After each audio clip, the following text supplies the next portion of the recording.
नमस्कार मित्रांनो, आषाढी एकादशीच्या तुम्हा सर्वांना खूप खूप शुभेच्छा। आज आपण बनवणार आहोत अतिशय झटपट आणि चवदार 5 in 1 उपवास थाळी। चला तर मग वेळ न घालवता रेसिपीला सुरुवात। पहिला पदार्थ बनवूयात रताळ्याचा शिरा। यासाठी आपल्याला लागेल उकडून किसलेली रताळी, 2 चमचे साजूक तूप, साखर, वेलची पूड आणि ड्रायफ्रुट्स। कढईमध्ये तूप गरम करून किसलेली रताळी 3 ते 4 मिनिटे छान परतून घ्या। आता त्यात साखर, वेलची पूड आणि ड्रायफ्रुट्स घालून 2 मिनिटे वाफ काढा। तयार आहे आपला मऊ लुसलुशीत रताळ्याचा शिरा। आता दुसरा पदार्थ बनवूयात साबुदाणा वडा।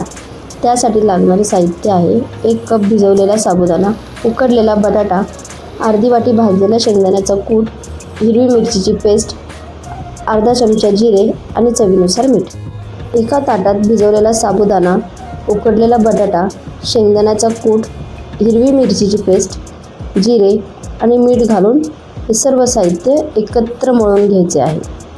आता त्याचे गोल आकार वडे थापून गरम तेलात सोनेरी होईपर्यंत तळून घेऊया।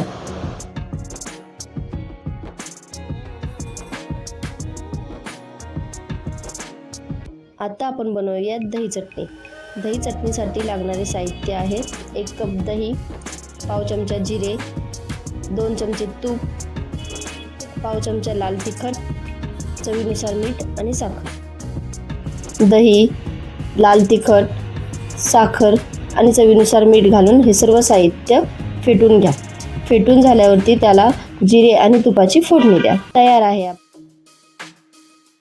आता आपण बनवूयात खमंग फोडणीचा वरई भात। त्यासाठी लागणारे साहित्य आहे 1 कप वरई, 2 चमचे तूप, पाव चमचा जिरे, 2 चमचे हिरवी मिरचीची पेस्ट, अर्धी वाटी शेंगदाण्याचा कूट आणि गरम पाणी।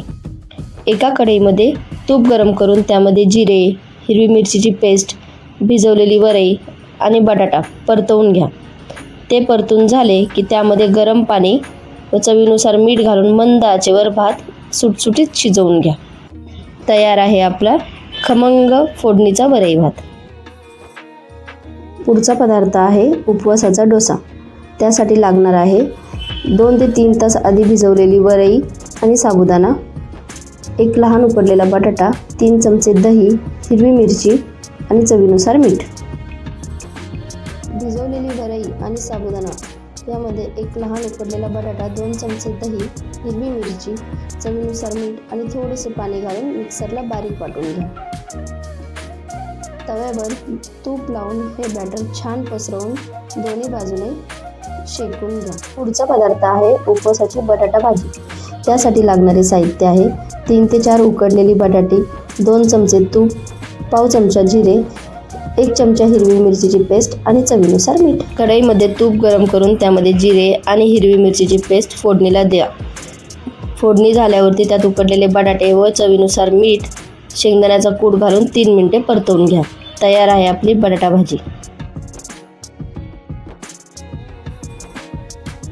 तयार आहे आपली झटपट 5 in 1 उपवास थाळी। रेसिपी आवडली असेल तर लाईक करा आणि आपल्या चॅनलला नक्की सबस्क्राईब करा। धन्यवाद।